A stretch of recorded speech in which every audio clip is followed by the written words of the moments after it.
Welcome to Beekeeping Today podcast. I'm Mike Meyer, a beekeeper from Bavaria, Germany.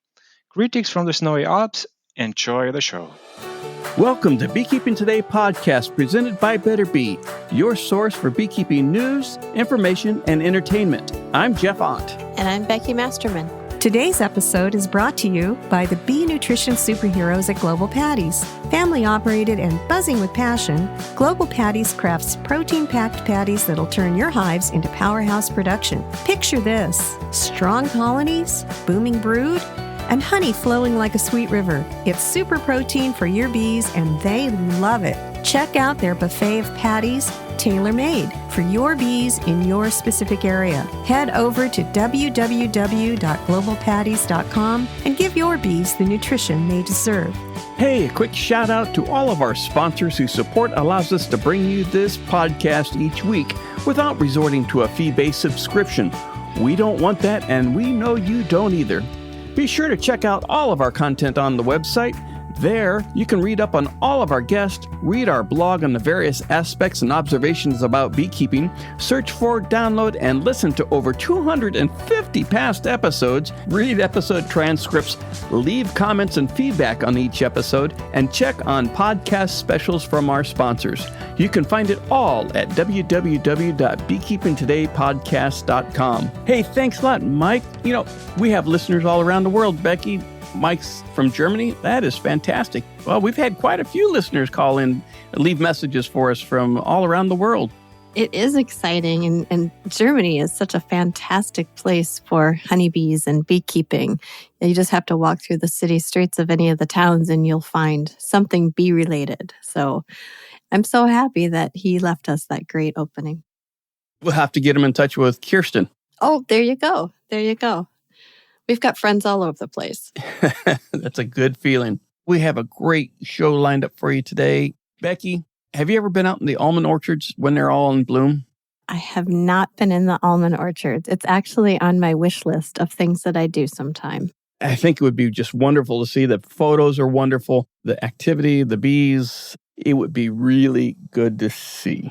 It's hard to grasp almost 2 million colonies making their way across the United States to one single destination, and the coordination it takes. I've seen pictures, but I agree. The activity of both the bees and the beekeepers has to be something to experience.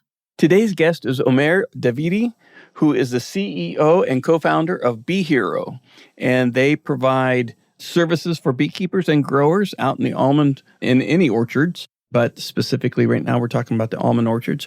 So we're here to talk about what they're doing, both their technology and their software. He's trying to innovate the industry, which is extremely interesting. I'm looking forward to learning more about the role that they're playing in this very big event for beekeepers each year. And the beekeeper success is really important, as we've talked about on prior episodes. If the bees are doing well during almond bloom, the bees are going to be in good shape for all of us in the springtime when we receive our packages and when we receive our nukes. I think that's a good thing that we keep an eye on what's going on in the almond orchards. Not to mention all the good almond butter and almond milk. Almond and my coffee appreciates this episode. But yes, I think it's interesting as a beekeeper to try to just grasp you're part of something that is a very big operation, but maybe your part is the fact that you're receiving the benefits of how well that industry does each year in the orchards. Because if they're successful financially, then your cost for everything that you order is going to hopefully be a little bit lower when it comes to bees and queens. As we found out here in the Pacific Northwest last year, that if the bees are delayed getting out of the orchards in California, then everything downstream is delayed. The packages, the queens are coming on late. Everything is impacted. So it really interferes with our scheduling and everything we plan for throughout the winter and going into the springtime for our bees. Well, I'm looking forward to learning more and meeting Omer. Well, let's get to that right now. But first, a quick word from our friends at Strong Microbial. Strong Microbials presents an exciting new product, Superfuel. the probiotic fondant that serves as nectar on demand for our honeybees.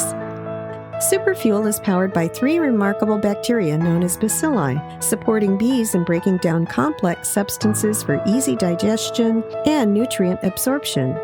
This special energy source provides all the essential amino acids, nutrients, polyphenols, and bioflavonoids, just like natural flower nectar. Vital for the bees' nutrition and overall health, Superfuel is the optimal feed for dearth periods, over winter survival, or whenever supplemental feeding is needed. The big plus is the patties do not get hive beetle larvae, so it offers all bioavailable nutrients without any waste. Visit strongmicrobials.com now to discover more about Superfuel and get your probiotic fondant today. And while you're at the Strong Microbial site, make sure you click on and subscribe to The Hive, the regular newsletter full of interesting beekeeping facts and product updates. Hey, everybody, welcome back to the show. Sitting around the virtual Beekeeping Today podcast table is CEO and co-founder of BeeHero, Omer Davidi. And he's here to talk to us about BeeHero. Right now, the bees are lining up, going into the almond orchards, and BeeHero's right smack dab in the middle of all of that. So I think the timing is perfect. Thank you, Omer, for joining us. Thank you, Jeff. Thank you for having me. It's great to be here. Welcome to the show, Omer. Omer, I feel bad that we're not giving you an award because it seems like you've been winning a lot of them lately. We are definitely getting some good recognition on our efforts in this space. But we have a lot more to do. So just started. Can you give us a little background about what BeeHero is and how you got started? And then we'll go from there. Of course. So BeeHero basically recognized the fact that, we are struggling with beekeeping. Beekeeping became harder with the years, with the intensity of agriculture and some of the environmental changes that we are facing. And unlike some other places in the market, we tried also to tie it with some of the pollination efforts because we do understand that we need to provide a solution for the entire ecosystem for this to be adopted by many. So BeeHero focuses on pollination optimization while doing hive monitoring all year long. And I think maybe the funny part is that I didn't come from the beekeeping industry. I came from cybersecurity. So I found myself shifting from the cybersecurity world back in Israel many years ago into the beekeeping and the pollination industry. And that was led by one of my co-founders, who is a second-generation commercial beekeeper. His family owns the largest bee farm in Israel. And that was some sort of a window into this fascinating world of bees and pollination. And here we are. Fantastic. Well, we'll have to talk offline about cybersecurity because that's truly my background for the last 30 plus years. So, yeah, there's a lot of happening there too. We ought to start a podcast together, Omer. Can you give us a 10,000 foot level of what BeeHero does? You work with the beekeeper and you work with the growers. So let's look at what you do with the beekeepers first. Sure. So BeeHero developed low-cost IoT sensor. So it's a small unit that goes into an existing beehive. We acknowledge the fact that every time you introduce a change, people might struggle with it. So we wanted to make something that is quite seamless and can integrate to the way that we keep bees today. It plugs into the middle frame of the colony on the top bar and basically collect things like temperature, humidity, sound, and so on from inside the hive. For experienced beekeepers who tend to just open the lid of the hive based on the sound, based on what we call intuition, they get a sense of, some metrics about the hives. There are things that definitely require some, further investigation. So our main effort was to try and remotely understand what's happening in this hive and how can we provide more data to the beekeepers to make informed decisions on when to visit the hives, what kind of treatment needs to be taken, and how to better sustain their bees and generate stronger and healthier colonies. And that's our beekeeper platform. This is something that's available for our beekeepers all year long throughout the overwintering, throughout the pollination events, throughout the honey harvesting, all those activities, and working very closely with those beekeepers, mainly commercial beekeepers at this point. Are these data that you're collecting, are they correlated to food resources, whether the colony is queen right, and the size of the colony? Yeah, so I think again, it's a fascinating world, right? You have this queen, one queen in the colony, and she's responsible for laying eggs and so on. Again, the audience is probably familiar with those things.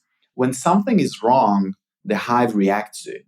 So, for example, when a queen is not performing well or is even dead, she stops to generate this pheromone that says, I'm here, I'm in the colony, all good, and you start to identify patterns of stress.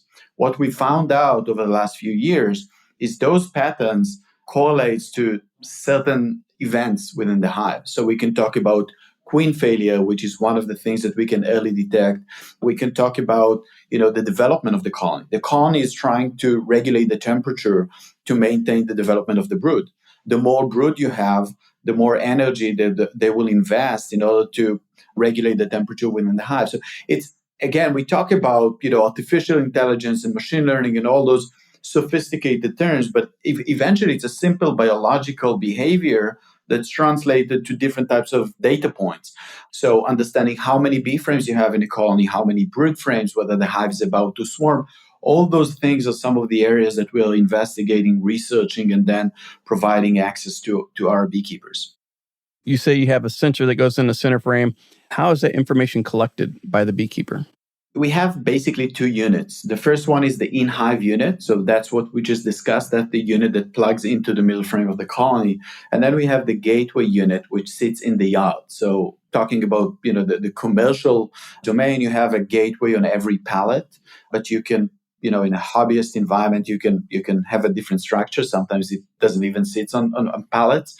And then the gateway will pull the data from the in-hive sensors every few hours and will upload it to the cloud. So the beekeepers do not need to do anything active in order for the data to get into the cloud, and that's where we run the analysis and provide insights into what's happening. And of course, if there's any sort of an interrupt and an immediate alert of moving hives, opening hives, things that can help the beekeepers better understand what's happening out there in the field, then it will immediately send this information. Over the last 2 years, we spent more efforts into the mobile integration. When you're in the yard and you want to go into the specific hive with a queen problem in order to just fix this thing. So that's where we spend more efforts working with our close beekeepers, the design partners, because it's a tough environment. You work with all this equipment and taking the mobile is not really realistic. So trying to find the right balance by supporting the beekeepers to become more efficient during their visits, and also make sure we do not create this techie overhead that is not realistic in the real life. I have to ask, because I'm sure some beekeepers are getting excited, what is the minimum number of colonies for your beekeeping partners? So we focus mostly on commercial beekeepers that, pollinate. I guess we're probably playing on a load of bees. So let's say 400, 450 plus hives. We are getting, I would say, more and more like inquiries from, sideliners and hobbyist beekeepers that are interested to get, exposed into the technology and how it works. And we are working now in order to find the right way to do it. We work as a startup eventually. So we are always limited on resources. We need to make sure that we don't spread too much and eventually do not deliver. So we're trying to make those shifts in a smart way, in a thoughtful way. But I'm sure that, whether it's a matter of another year or two, it will be available for pretty much every beekeeper out there. Is it one sensor per hive or is it one sensor per pallet? How do you set that up?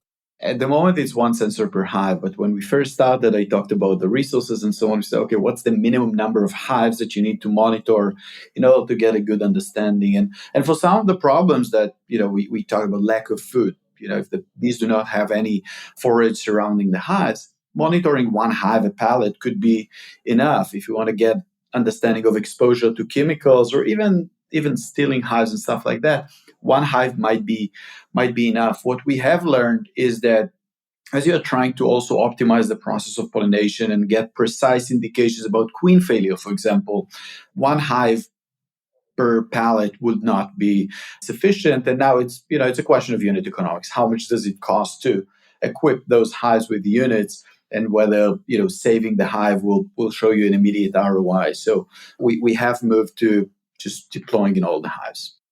How long does the battery last in that? I imagine it uses a coin type battery. we build it in a way that it actually holds a bigger battery. So it's like two queen cells sitting on the sides of the sensor, and it plugs into the frame. So the in-hive unit should last for 20 years. I say should because we don't exist 20 years, but based on all the calculations that we've done, it's 20. So let's say it's 10, just to be on the safe side. The gateway unit is the unit that requires at this point a little bit more effort. So probably 3 to 5 years is a reasonable lifespan for the batteries of the gateway. Our team is actually working on a hybrid model of strong batteries and solar panels. We started with solar panels in the early days. It just didn't work well, in a real life environment. So we are now revisiting this. So ideally, battery is not something you need to worry about. But yeah, I mean, we haven't encountered a situation of units running out of batteries, putting aside our research efforts where, we sample like crazy. So The gateway, is it a cellular gateway or is it a Wi-Fi? So it's a cellular gateway. Again, we work with the commercial beekeepers and they don't tend to keep their bees around places with Wi-Fi. We do have a version that we work with the USDA, for example, with satellite, where they're trying to monitor beehives in rural areas and places where you don't have the good coverage. So at this point, the majority of our units are cellular. I guess at some point, as we expand more into the sideliners and the hobbyist markets, again, that's not our core priority at this point. We will allow also some other connectivity solutions. So we have the individual data point from the hive going to the gateway, and from there you have this collection of, multiple beehives going into the cloud, and data without analysis is not very useful. Let's take a quick break and we'll come back and we'll talk about what you do with all that data to make it useful for the beekeeper. Now that your bees are cozy for the winter, let's turn up the heat with Better Bees mind-blowing classes. Led by the brilliant Dr. David Peck and the fantastic EAS Master Beekeeper Anne Fry, these classes cover everything from beekeeping basics to advanced winter wisdom. Whether you're a winter beekeeping beginner or a seasoned pro in the apiary, our classes cover everything from snowy basics to advanced insights for winter beekeeping. Head over to betterbee.com/classes and unlock the secrets to upping your beekeeping game. Because at Better Bee, we're all about keeping you warm with knowledge all winter long. Welcome back, everybody. So we're talking about all the data that you've collected. It goes up into the cloud, to the big data cloud in the sky that everyone's data goes to. What do you do with that? How do you make that useful for the beekeeper? So when we look at the data, we look at it in 3 different layers. The first one is the hive level. So, trying to understand what happens in this specific hive. The second one is the yard level. So, you expect the same or similar behavior by hives in the same yard because they have access to the same forage, they are experiencing the same environment and so on.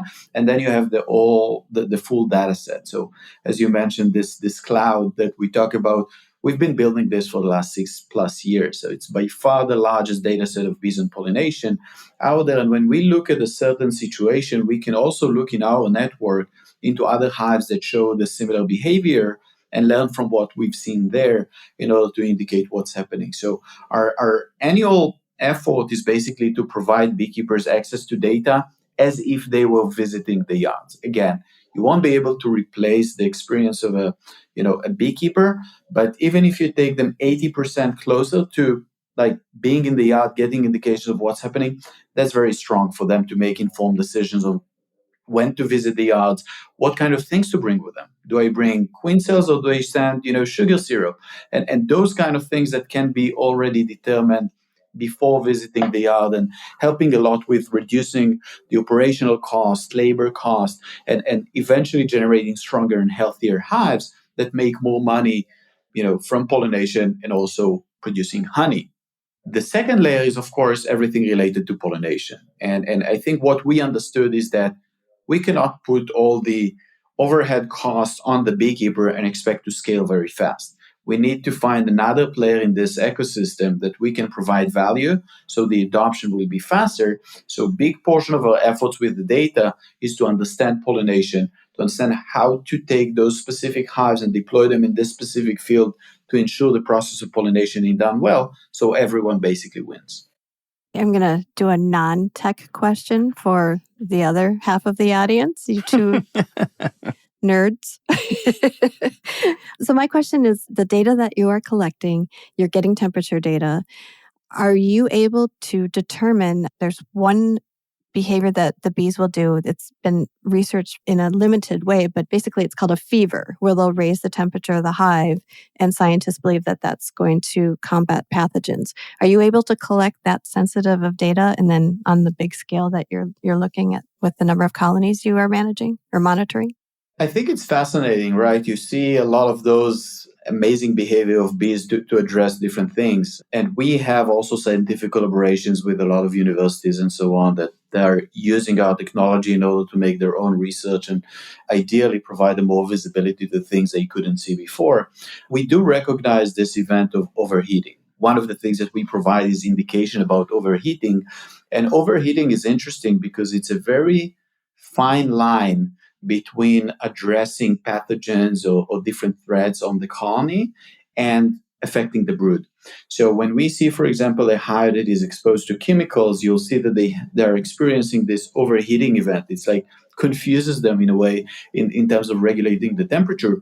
What we have found that if the overheating event is happening for more than 40 minutes at a certain temperature, which probably the smarter people in BeeHero knows, it affects the brood. It affects the development of the next generation. So you are opening the hive and you see the brood, but it's not developing as it's supposed to develop. It might have some sort of a damage in the development.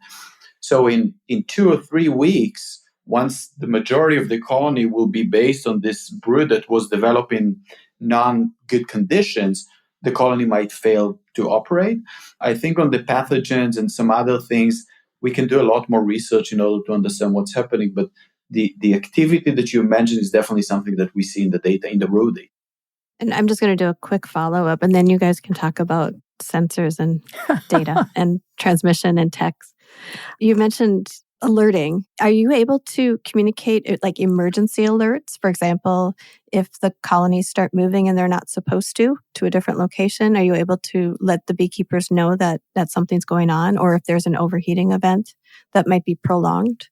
Yes, for some situations. Some of our models needs to look at repetitive data, basically in order to get an understanding. So, for example, if we indicate that there's a queen problem, we might wait for a few more hours for another sample to validate. So we don't want to send someone to the field, saying there's a queen problem. They open the hive and everything is fine. They won't appreciate it much. So the fact that there's some sort of a linearity in biology, knowing that it's very unlikely that 4 hours ago you had no queen and now you have a queen, it could happen theoretically, but it's very unlikely. Then we can validate those things. There are events where we call them interrupt, where something is happening now and it's clear. So opening a hive is a simple one. We get indication, change of temperature, increasing light levels, and so on. We provide an immediate alert. Hive movement. So if the hives are being moved or the pallets are being moved, whether it's the gateway or the sensors, we also provide alerts. We spend a lot of time and efforts in order to refine the threshold for those things, because sometimes you have strong wind that will move the hive and you're like, okay, the hives are moving. Do I want to send someone or not? So it's always this internal debate of at what point you don't want to take risks that you're missing something, but you also don't want to have those false positives. So those are the two main interrupts that we will provide. Indications about overheating and stuff like that will probably update on the next load. So it's a matter of a few hours from the event until you know about it. I was thinking about overheating on a truck when they're loaded up. Are there alerts associated with that? Yeah, so what we do when we analyze that the hives are being moved, we basically don't sample everything at this point, but we sample more often. So temperature is one of those things. It's interesting when you put those hives on the trucks and you send them away. Sometimes you have situations of truck drivers stopping to get something to eat at noon, and the truck is in the middle of the no shade and not ventilated well and so on. And you see a rise in temperature in those hives. Even if it doesn't affect the bees themselves at this point, it might affect the semen sac of the queen. So you can get to a situation of which you're getting a healthy-ish colony to the field. The semen sac is ruined, so every egg that the queen is laying will not develop to be a bee. And in a matter of 2 weeks, you probably replaced half of the bees with, empty brood cells. So the indications about overheating during transportation is definitely something that we provide, I believe, on a 10 minutes intervals, but it's definitely a matter of tens of minutes, if not 10 minutes. Are you done with your non-tech questions, Becky? You go right back to, I'll jump in again to save the non-tech listeners. You're doing a very good job of explaining it, but go for it. My next question, it really isn't as techy as you might fear. So you have all the data. How do you present it to the beekeeper? Is it on their phones? Is it on a tablet? Or is it on a computer screen dashboard? How is it presented? Yeah, so I guess we made all the mistakes possible, in order to get to where we are. We started a few years ago and we said, okay, we're going to build it on a desktop and it's going to be a management platform for apiaries, right? Like we can do everything. And then we basically learned that we're not doing it very well. And we started to focus mostly on the data insights, leaving aside how they want to handle the data, what they want to do with it. Again, going few years back. And then we learned that, most of the beekeepers that we operate with do not necessarily use the desktop during the day. They might, look at it in the morning or in the evening or in the weekends when they take all the notes from the notebook into the Excel sheets and stuff like that. So we put extreme efforts on working on the mobile app to make it seamless, basically, for them to work with. And that's where we put most of our efforts. Now that we see the majority of the beekeepers, it's not all of them yet, starting to shape the way that they operate their business based on the indications they get from the platform, we are now trying to work with them and say, okay, how can we support you to better manage your apiary? And that's where we are now spending more efforts also on the dashboard platform, because there are things you won't be like if you want to look at reports on certain yards, right? You have yards that are losing money, you have yards that are making money. It's very hard for a beekeeper to provide you answers which one, like what's the ROI of every yard, because the hives are moving. You're mixing them, you're splitting them, we track all those things. So now it's about how can we provide those reports in a way that is, realistically, and that cannot be done on mobile. So that's where we put more resources now into the dashboard and the management platform, again, to support the beekeepers. So it's mostly coming from them, that they know better than us what would help them. That's interesting. I know that researchers who are collecting data on bees in, for example, Minnesota, North Dakota, that then go to California and then come back, one of the trickiest parts is the fact that those bees are moved all around. And so they'll put, old school was you put a tag on it and you hope to be able to find that tag when it comes back to collect your data sample. And then you hope to be able to find it each way in the process. And so this is a game changer for a scientist to be able to track those colonies. So that's really exciting to hear about. Yeah, no, I agree. And we're doing a lot of efforts with scientists. And one of the things that came over and over again is the fact that BeeHero is monitoring more than 200,000 hives today, and giving researchers access to data, anonymous data on different behavior of bees can also help them to decide what they want to research, right? It's just very hard for research facilities to conduct experiments on, tens of thousands or hundreds of thousands of hives in different geographies. You just talked about one single problem. If you put the tag on the lid and someone replaced the lids of the hives, that's it. Like it's over. And that's where we are trying to get a better understanding. How can we give access to this data in a way that helps the scientific ecosystem to provide better insights into the beekeeping world and not jeopardize, our beekeepers' efforts and some other things. We've talked about the sensor, we talked about the gateway, we talked about the back end, the dashboard, if you will, for the beekeeper and how they can help them to make management decisions. Your business model for BeeHero is helping the growers, whether it be almond, we're talking about almonds this month, but next month or 2 months down the road, it'll be apples or it'll be peaches, it'll be pears, blueberries, the whole season. How is this information that you're gathering from the individual hive and the yards, how is that used to help the grower? Pollination today is done in an old-fashioned way. It's based on the number of boxes that you put per acre. And the volatility of hives, of the efficiency level of hives that we see today, it's harder to be a beekeeper, it is quite significant. So, putting an empty box in the field might give you the number of boxes that you want per acre, but definitely not the number of bees.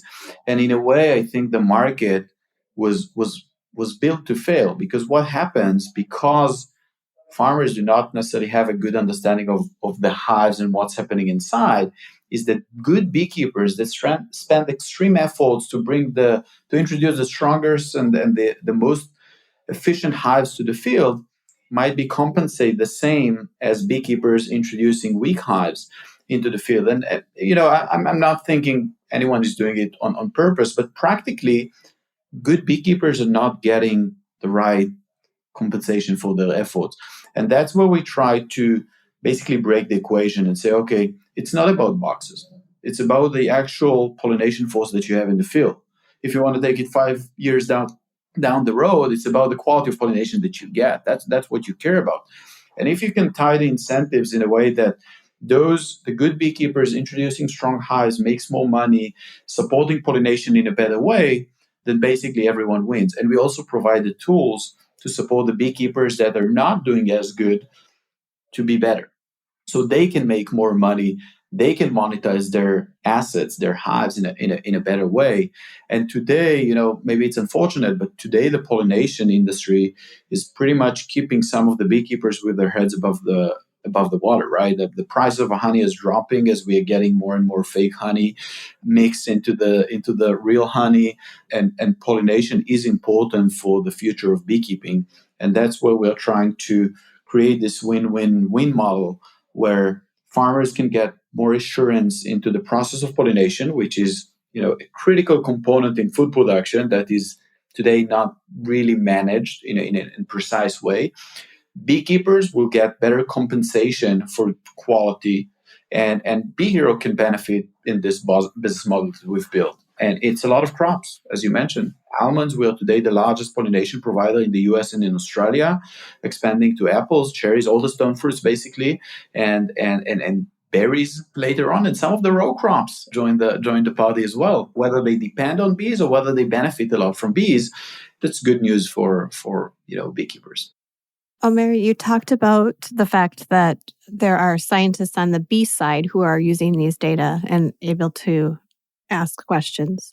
Are there scientists on the grower side who are also looking at the impact of the numbers that you are able to provide and the pollination services they're getting? Yes. Most of the efforts that we have today on the scientific side is with the seed producers, mostly vegetable seed producers, but also some of the canola growers and so on. And it usually splits to two efforts. The first one is, to optimize the process of pollination. In some places, you integrate different types of bees in the field and so on. We actually introduced a new solution called the Pollination Insights platform. We are also integrating in-field sensing to get a better understanding of the spread of the bees in the field. It's one thing to introduce strong and healthy colonies. It's another thing to ensure that they either go to where they're supposed to go, or there are specific areas in the field. It could be even microclimate that affects it, that are not getting the same number of bee visits as other areas, and you want to make sure that you enhance those areas with extra bees. And we've seen some fascinating things. Again, it's a biological world, so you don't want to confuse noise with conviction on certain things. So we're not coming out there and claiming to be able to predict yields and stuff like that. But you definitely see strong correlations between bee activity, overlap between males and female flowers, and so on, and the outputs. So we spend a lot of efforts with major seed producers at this point on the scientific side. We also have some other, I would say, more advanced, usually bigger farms that have R&D budget, especially during these days with the inflation and prices of chemicals. Like, everything is more expensive. People are trying to limit their R&D efforts, but we still have few that are conducting more, I would say, deeper scientific approach into pollination, but it's not the majority. As a beekeeper, and I'm looking at investing and putting money into the BeeHero technology to improve my pollination services for growers. Do you provide tools, reports, dashboards? What do I give a grower to show that they should select me over Becky? So the way we build it, the way we build it is that we're not charging the beekeepers. We understand that beekeepers are not in a position. Sometimes they are in a position, but they probably will not favor, putting money day one on the table. So basically, what we do, we provide them the sensors. We validate our beekeepers before we onboard them. We want to make sure that they're genuine beekeepers that care about bees and what they do and so on. We provide them the sensors, and they become part of our network. So we become their partner in pollination. You can look at it even as some sort of we become the broker in a way. So they don't need to care about, finding the right farmer or, where exactly to deploy the bees. All those things will come from our platform, and they get it to their basically mobile phone. Based on the real-time indications from their hives, we know how those hives needs to be deployed. So we can meet the requirements of the farmers when we add the farmers on board their farms to the BeeHero platform. So we basically work as partners, where we give them the technology for free, and we help them to improve their hives, providing them access to data they didn't have before, and then ensuring that they are monetizing their assets in the best way possible, ensuring farmers getting what they need. So it's some sort of a joint venture. Who holds the contract with the grower? Does BeeHero or does the beekeeper? BeeHero does. So you are essentially the broker? Correct. Now you're doing this not just in the United States, but this is a global effort, correct? Yes, we started in the US because it's probably the biggest and most advanced industry in the world. What we have seen is that the demand or the understanding of lack of pollination and the bee challenge is something that is out there. In places where it aligns with our commercial efforts, then we are expanding. So we expanded to Australia this year, and the adoption was, more than what we expected.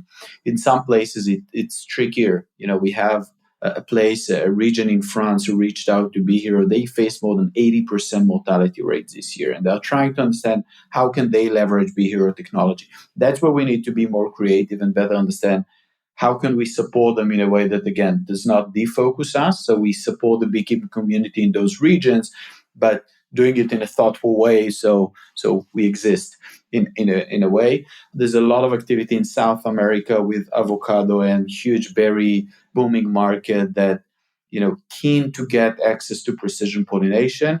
It will take a little bit more time. Everything goes slow in this environment because it's biology and the seasons, and we deal with IoT sensors. So it's not like I press a button and tomorrow I have those additional 100,000 units. It takes a few months.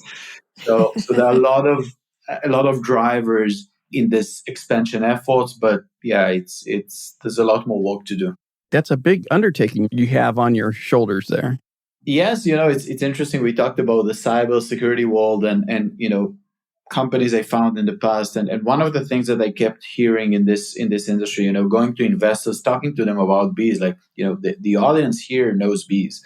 When you talk to venture capital in the Bay Area, or they don't know much about bees. They might know a hobbyist beekeeper, or they've seen a hive, or they love honey, right? Those are usually the things that you hear, and to explain them the importance of bees in this food system, right? It's major. And putting aside biodiversity that we haven't touched, because how do you monetize it? Like, why would someone invest in something they don't really understand how to monetize?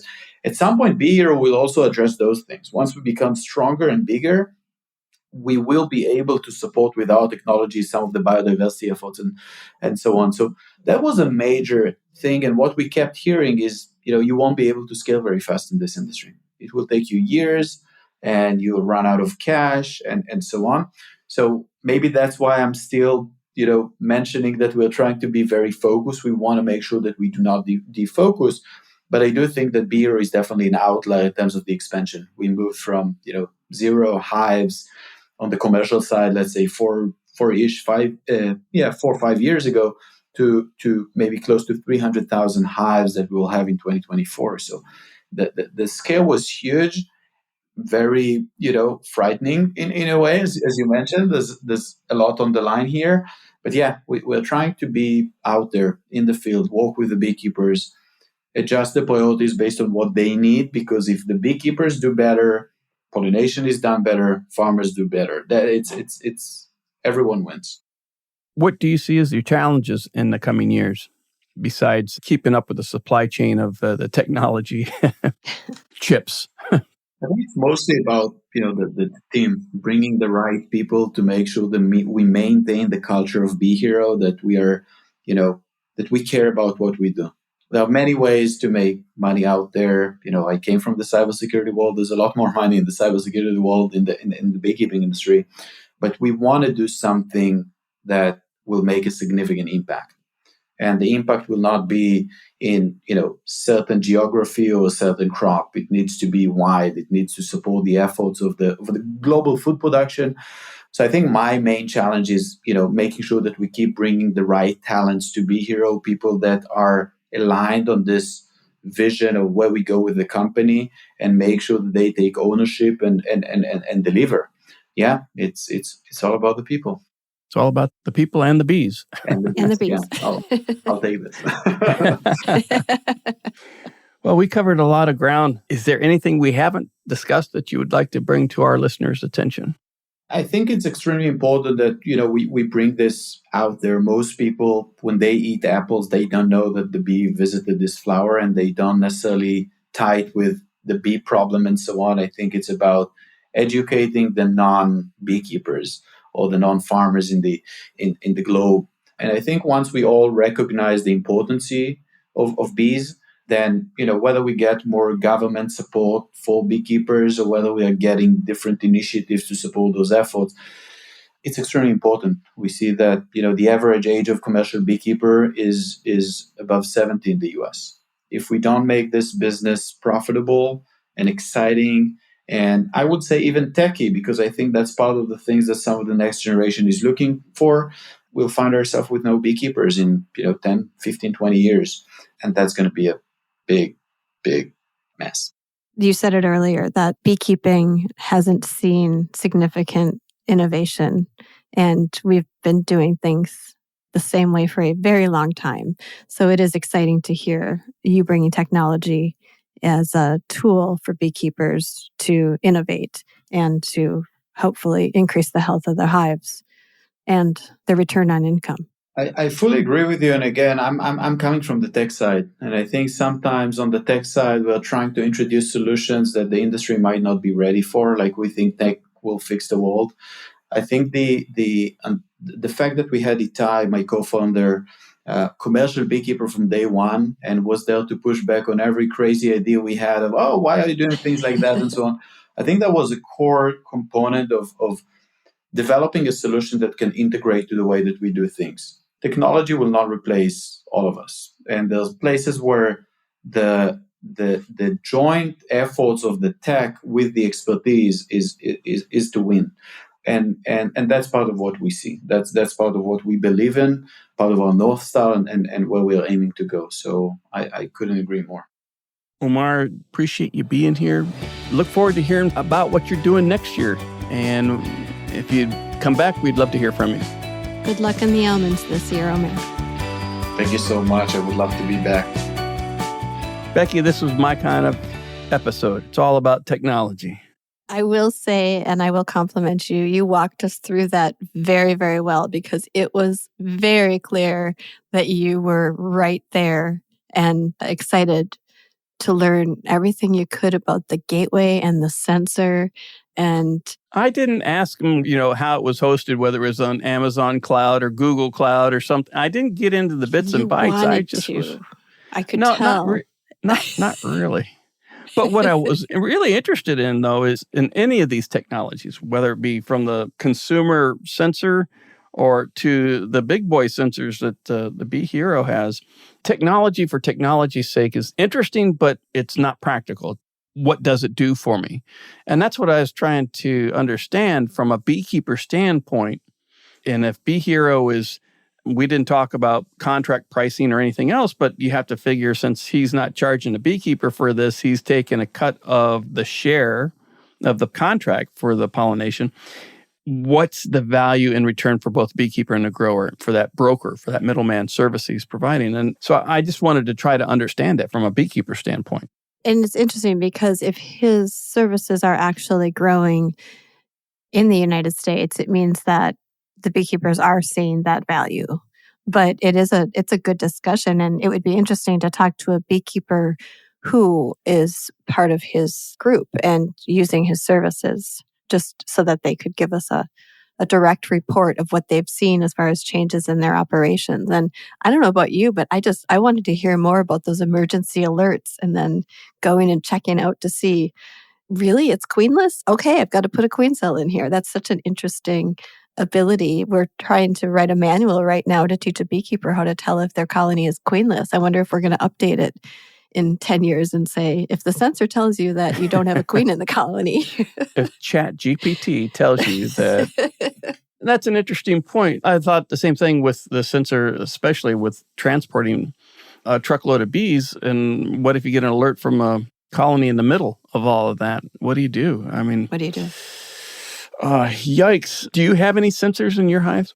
Oh, that's such a good question. No, I don't have any sensors in my hive. I'm guessing you do. I have a few. Yeah, we've talked about them in the past. At various episodes through the years. I like them, have them sitting here at the desk at the recording studio of Beekeeping Today podcast. And pulling up a screen and seeing what's going on in the colony, and whether they're raising brood, whether they're not, etc. I find that really fascinating. Do you think you check your bees more or less often because of the sensors, or just the same? I go into them less. You do? Okay.